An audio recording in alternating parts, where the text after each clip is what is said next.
Yeah, I mean, it's everything that we've seen in training camp in the preseason. Those guys were making plays then, consistent players, humble, very hungry, willing to learn. And it shows up, and, they show up ready to go. They never know when their number's called, but they're always ready to go. And they got to make 2 big-time plays when we needed them to. So we're going to need them down the stretch even more, and they're going to show up more for us, and we're confident in that. But C-Row getting that, the toe tap swag on the sideline, and then Jaden Hicks a pick in the end zone. 2 big-time plays. What is it about SPAC's preparation with you guys, and Coach Merritt too, with that defensive back group, that those guys weren't expected maybe to be on those specific plays and just come in ready to go? No, it's the unity that we have, not just in our room but across the whole defense. Like, we have a team that truly prepares the next man. Like, we help the next man. We're all in. We communicate daily. We talk about what if this happens, what if that happens. The next man up, we take time after practice that we meet up on our own time. We still talk coverage, and it works. And guys are confident out there, and we pride ourselves on our physicality. That, across the board, DBs, we tackle. We're physical, and we're going to play press coverage, and we're going to make it tough on you. And you got to find ways to beat us. Justin, the way you're playing on defense this year, does it remind you at all of last year? Do you see some significant differences? Yeah, every year in the league is always different. So there's some things that's similar. I think that the results are nice, but we're doing it in different ways, and different players are showing up. Chris is continually dominant.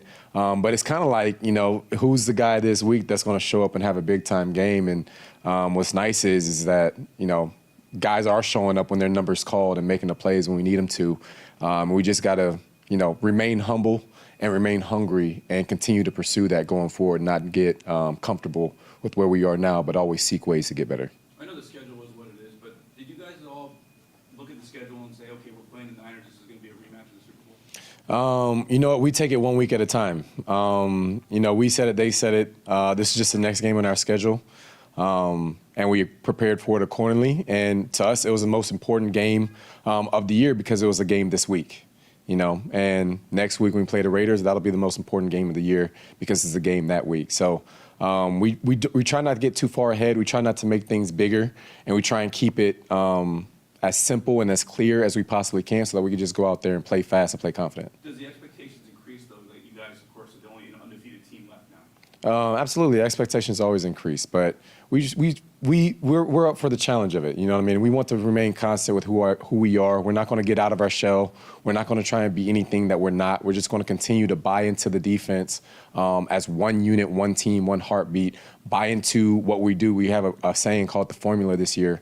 Buy into the formula of who we are as the Kansas City Chiefs and continue to run with that. A couple more guys. Well, Steven and Sam. Go ahead, Steve. Jay Reed's facts talked about early on in the season, you guys starting faster. It seems like you guys are kind of going out there and setting the tone. How important is that? Huge.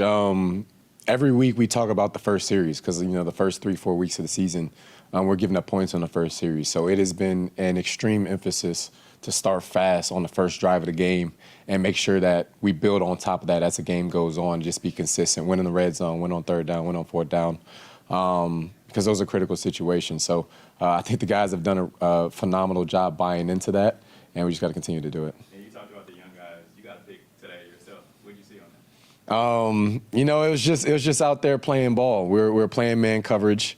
They ran what we call a speedo route with Kittle running the over route, vertical route on the sideline. I saw that Purdy tried to roll out, but he had pressure in his face. I think it was George.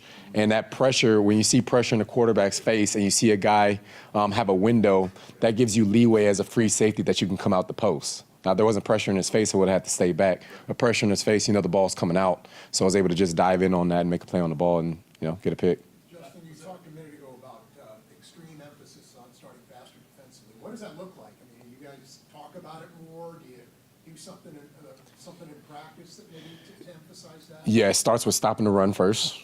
It starts, we pride ourselves on our run defense. It starts with stopping the run. And then it's just eye control and discipline and communication. Making sure that we talk to each other.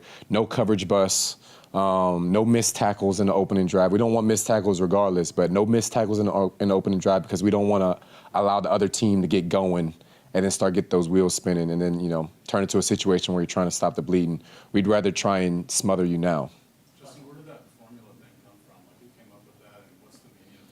Yeah, that was actually from last season heading to the Super Bowl. That was a Travis Kelce saying, talking about our identity and what we've done to get to the point to get ready to play this game in the Super Bowl, and just remaining consistent to who we are, not changing who we are, following the process, buying into the program that Coach Reid sets forth before us, and just continuing to do that. And you know, became our motto. It became a calling card and became our motto this year. Did you guys as a defense in particular use Absolutely. We use that motto. We use another motto saying demand better, which is, again, in comparison to last year that we did some good things, but not to get complacent or get comfortable.